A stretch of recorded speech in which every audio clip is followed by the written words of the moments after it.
Supladong tour guide sa isang museum kinagigiliwan ng mga turista.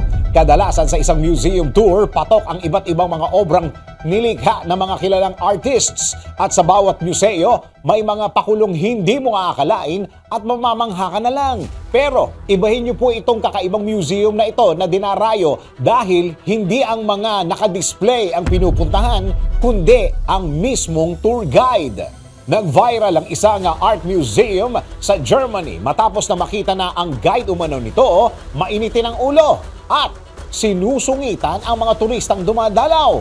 Ang detalye sa likod ng masungit na tour guide na ito, eto, sikat na dinarayo ang Düsseldorf Kunstpalast Art Museum na naglalaman ng iba't ibang mga classical antiques. Ngunit dahil nakikilala na ang tour guide dito, tila para bang napunta na sa kanya ang interes ng mga turista. Sa loob kasi ng 70 minuto, makakasama mo sa paglilibot ang tinatawag nilang Grumpy Guide, ang supladong tour guide na ginagawang ignorante ang mga turista. Pero sa halip na ma-offend ang mga ito ay mas nag-i-enjoy pa sila.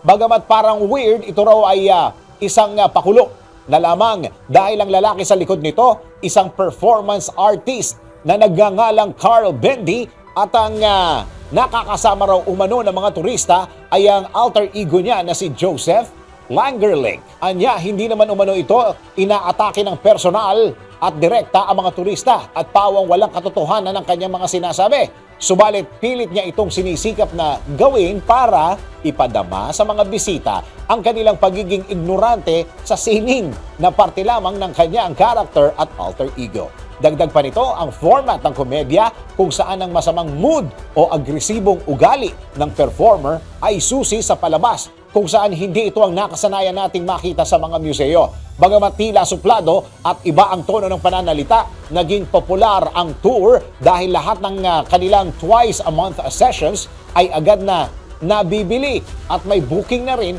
hanggang 2026. Sa likod naman ng kontrobersiya at samot-saring mga komento, isa lang ang intensyon ng karakter. Ito ay baguhin ng ibang tao ang kanilang pananaw pagdating sa art museums na hindi laging seryoso at may respeto. Minsan, pwede ring may humor. Ikaw ba, mas gugustuhin mo bang mainitin ang ulo ng tour guide mo o mas gusto mong kalmado at engaging na tour guide? DWIZ Research Report. Report. Thank you for watching. Tuloy lang ang panonood at pakikinig ng tamang balita sa DWIZ News, DWIZ News FM Regional, DWIZ News TV, Aliw Channel 23, nationwide. Mag-follow, like, subscribe at i-share ang aming mga social media accounts.